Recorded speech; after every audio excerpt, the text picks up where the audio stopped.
कहानी शुरू एक आइलैंड से होती है जहाँ पर सैम्यूल नाम का रिपोर्टर तस्वीरें ले रहा था। सैम्यूल जिन लोगों की तस्वीरें ले रहा था वो सभी सो रहे थे। न जाने इस आइलैंड पर 3 दिन पहले क्या हुआ था कि अब तक सब सो रहे थे और जागे ही नहीं। कोई स्विमिंग पूल में सो गया तो कोई बस में, कोई होटल में तो कोई चर्च में ही सोया रहा। सभी के अंदर किसी भी तरह का बदलाव नहीं हुआ था। बस फर्क सिर्फ इतना था कि अगर उस इंसान को उसकी जगह से सोते हुए हिलाया जाता तो उनका ब्लड प्रेशर अचानक से बढ़ जाता था। इसीलिए तो जो जहाँ था उसे वहीं पर छोड़ दिया गया। रिसर्चर्स और डॉक्टर सभी साइलेंट पर आकर सब कुछ चेक करते हैं, मगर किसी को भी इनकी बीमारी का पता नहीं चलता कि आखिर इस साइलेंट पर हुआ क्या था। मगर हैरानी की बात ये थी कि जो लोग इस आइलैंड पर बाहर से आए थे उन पर इस चीज का कोई असर ही नहीं था। इसीलिए सभी अपना कैंप डालकर इधर ही आइलैंड पर रहने लगे थे ताकि वो इसके पीछे की वजह जान पाए। साथ ही किसी भी रिपोर्टर को यहाँ पर आने की इजाजत नहीं थी। लेकिन रिपोर्टर सैम्यूल, जिसको हमने कहानी के शुरू में देखा, वो चुपके से यहाँ पर आ गया था और बस की तस्वीरें ले रहा होता है जहाँ पर सभी लोग बहुत ही सुकून और इत्मीनान से सो रहे थे। वो बस में एक औरत के हाथ में गोल्ड फिश, गोल्डन मछली को पकड़ते हुए देखता है जो हिलजुल रही थी। इसीलिए सैम्यूल उसे अपने साथ ले लेता है ताकि वो उस मछली से बात कर सके और उसे अकेलापन भी महसूस ना हो। इस आइलैंड पर परिंदे और जानवरों को कुछ भी नहीं हुआ था। अब तस्वीरें लेने के बाद सैम्यूल एक घर में जाता है जहाँ पर बिस्तर में एक लड़की सो रही थी जिसका नाम स्टेला था। सैम्यूल उसको पहले बहुत ही गौर से देखता है और फिर वहाँ से चला जाता है और जाकर दूसरे कमरे में सो गया था। जिस दौरान वो देखता है कि स्टेला के घर के बाहर 2 रिसर्चर्स खड़े थे। सैम्यूल उनको छुप कर देख रहा था। असल में जैसा कि हमें पता है इधर किसी भी रिपोर्टर को आना मना था। अगर सैम्यूल के बारे में उन्हें पता चल जाता तो सैम्यूल को सजा भी हो सकती थी। अब उनके जाने के बाद सैम्यूल चुपचाप दूसरे कमरे में जाकर सो जाता है। तभी सोते हुए वो एक सपना देखता है। उसे अपने सपने में वही लड़की स्टेला नजर आती है जिसके घर में वो सो रहा था। स्टेला एक मॉल में कुछ चीजें खरीद रही थी। वो जब उसको उसके नाम से पुकारता है तो स्टेला हैरानी से उसकी तरफ देखती है और पूछती है कि तुम्हें मेरा नाम कैसे पता। तभी उसकी नींद खुल जाती है। वो देखता है सुबह हो गई थी। रेडियो सुनता है और सो रही स्टेला से बातें भी कर रहा था।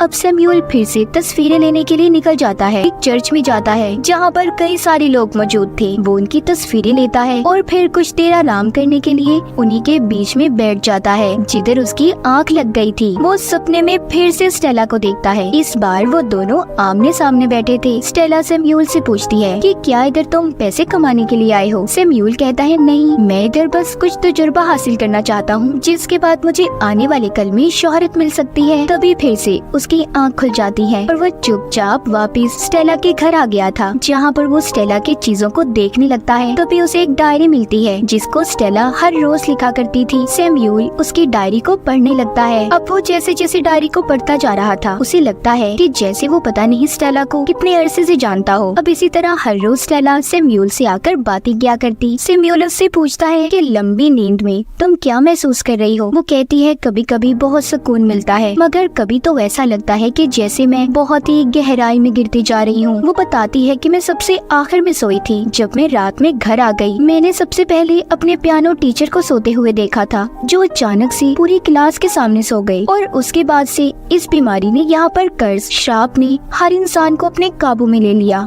अब फिर से वो अगले दिन बाहर जाता है। वो एक जगह पर खड़ी कार को देखता है जिसमें बहुत सारे गुब्बारे पड़े थे। जब वो वहाँ की तस्वीरें ले रहा था तो देखता है उधर सामने वाली बिल्डिंग में 2 रिसर्चर्स खड़ी हैं। वो इससे पहले सैम्यूल को देख वो छुप जाता है और वापस से घर आ गया था। उसे एहसास हो गया था कि अगर वो इधर ही रुका रहा तो वो कोई बड़ी मुसीबत में फंस सकता है। इसीलिए अब वो अपना सामान पैक करता है और यहाँ से जाने लगता है। अब जब वो वापस जाने के लिए समंदर के किनारे पहुँचता है तो काफी देर के लिए उधर ही खड़ा सोचता रहता है कि वो जाए या ना जाए। दरअसल उसका दिल स्टेला को छोड़कर जाने का नहीं कर रहा था। वो कहीं ना कहीं स्टेला को पसंद करने लगा था। इसीलिए वो वापस जाने का फैसला करता है।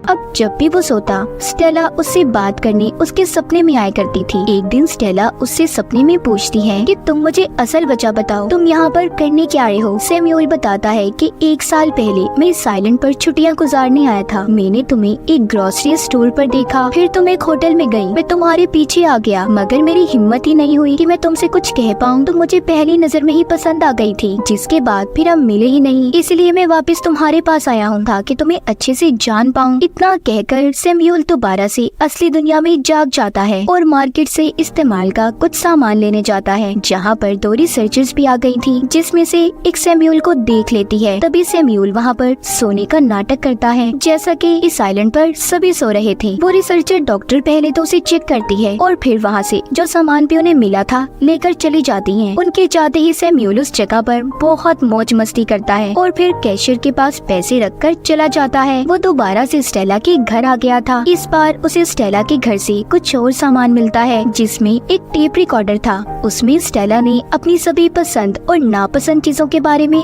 बताया हुआ था। अब सैमुअल उस कैसेट को लगाकर टेप में सुनता है। उसे पता चलता है कि स्टेला को बहुत ही अजीब चीजें पसंद हैं, जैसे कि बिना सर की बार्बी डॉल, पानी में चलती हुई कश्ती और टाइपराइटर की आवाज उसे काफी पसंद है। इसीलिए सब चीजों को लाकर वो रख देता है ताकि स्टेला जब भी उठे और इन सब चीजों को देखे तो बहुत खुश हो। इसी बीच स्टेला ने ये भी बताया था कि उसे बीच समंदर के किनारे लंबी ड्राइव पर जाने का बहुत शौक है। ये बातें सुनने के बाद सैमुअल फिर से अपने सपनों की दुनिया में चला जाता है, जहाँ पर वो देखता है स्टेला उसके साथ ड्राइव पर जाने के लिए तैयार है। स्टेला उसे एक सोते हुए आदमी की गाड़ी ले जाने का बोलती है, जिस पर सैमुअल कहता है, देखो यार, हम चोरी नहीं कर सकते। वो कहती है, हम चोरी नहीं कर रहे, बल्कि हम तो बस कुछ देर के लिए गाड़ी उधार मांग रहे हैं। अब स्टेला उस आदमी के घर जाती है और गाड़ी की चाबी ले आती है। वो दोनों लंबी सैर पर निकल गए थे। तभी कुछ देर के बाद वो अपने सपने से बाहर आ जाता है, जहाँ पर वो देखता है कि स्टेला के घर कुछ डॉक्टर्स उसे देखने आए हैं। दरअसल ये डॉक्टर्स इसी तरह हर हफ्ते ऐसे ही घूमकर सबका चेकअप किया करते थे, जिन्हें देखकर सैमुअल अलमारी में छुप जाता है।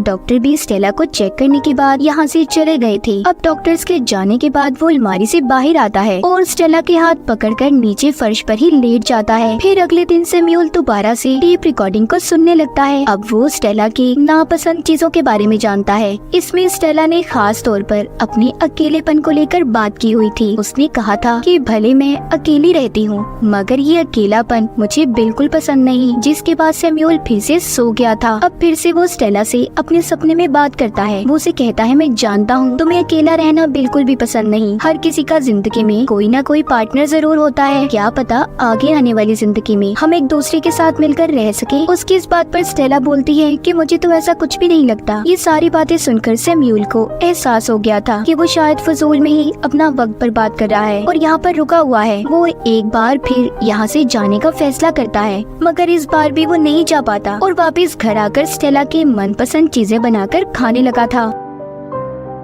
एक बार उसे फिर से अपना सपना आता है। सपने में स्टेला उसे कहती है कि तुम यहाँ से चले जाओ। जिस स्टेला को तुम किताबों और डायरी की वजह से जानते हो, वो स्टेला असल जिंदगी में बहुत अलग है। सैमुअल भी अब सोचने लगा था कि शायद स्टेला सच कह रही है। जिस लड़की से मैंने आज तक बात नहीं की, उसे मुझसे प्यार कैसे हो सकता है? मगर ये सिर्फ स्टेला ने उसे अपने सपने में कहा था। असल बात स्टेला के दिल में क्या थी, ये तो खुद वो भी नहीं जानता था। अब जब तीसरी बार सैमुअल यहाँ से जाने लगता है, तो न जाने उसे क्या हो गया था। उसे रास्ते में बहुत तेज प्यास लगती है। उसकी प्यास बुझने का नाम ही नहीं ले रही थी। वो जितना भी पानी पीता, उसकी प्यास और बढ़ती जाती और इसी के साथ साथ उसे बहुत ज्यादा नींद भी आ रही थी। उसे ये बात तो पता चल जाती है कि उसके ऊपर भी अभी साइलेंट की आबोहवा का असर होने लगा था। अब वो गिरते पड़ते किसी तरह भी स्टेला के घर पहुँच जाता है और स्टेला के हाथ पर अपना हाथ रखकर सो गया था। मगर अगली सुबह वो जाग जाता है। मगर सैमुअल इस बात को समझ गया था। वो भी यहाँ के लोगों की तरह जल्दी नींद में जाने वाला है, इसीलिए वो टाइप करके बहुत सारी नोट्स लिखता है और बाकियों की तरह ही नींद में चला जाता है। जिसके कुछ दिन बाद हम देखते हैं स्टेला के जिस्म में भी हरकत होने लगी थी। वो नींद से जाग चुकी थी, मगर उसके जिस्म में अब जरा से भी ताकत नहीं थी, क्योंकि वो पूरे 3 हफ्तों की नींद के बाद जागी थी। वो हिम्मत करके उठती है और किसी तरह से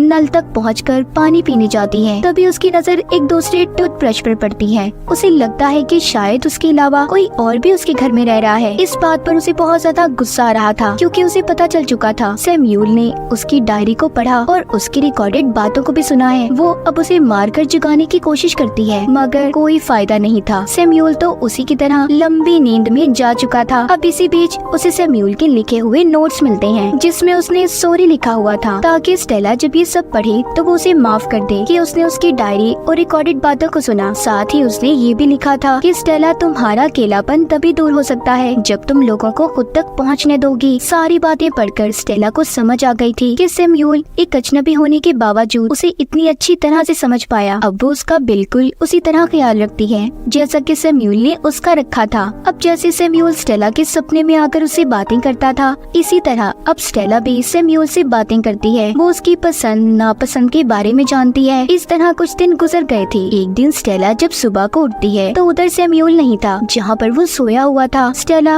उसे पूरे घर में ढूंढती है, तभी वो उसे किचन में खड़ा नजर आता है। वो जब उसके पास जाता है तो स्टेला को ये बात महसूस हो रही थी कि वो सैम्यूल से पहली बार नहीं बल्कि पता नहीं कब से उसे जानती हो, बल्कि अब वो दोनों एक दूसरे से बहुत ही अच्छी तरह से बातें कर रहे थे। ऐसा लग रहा था कि वो एक दूसरे के बारे में बहुत कुछ जानते हो। हम उसी औरत को देखते हैं जिसके पास ही सैम्यूल ने मछली ली थी। अब वो औरत भी नींद से जाग गई थी। उसके पास एक नहीं बल्कि 2 मछलियाँ थी, जो काम जाहिर है सैम्यूल का ही था। उसने अपने हाथ में 2 मछलियाँ पकड़ी हुई थी। कहा जाता है ना कि अगर इंसान किसी चीज को दिलो लगन से चाहे तो वो उसे जरूर मिलती है। जैसे सैम्यूल को स्टेला और उस आइलैंड पर चाहे कुछ भी था, मगर इन दोनों के लिए तो ये एक खूबसूरत हादसा था। और इसी के साथ इस फिल्म की कहानी भी यहीं पर खत्म हो जाती है।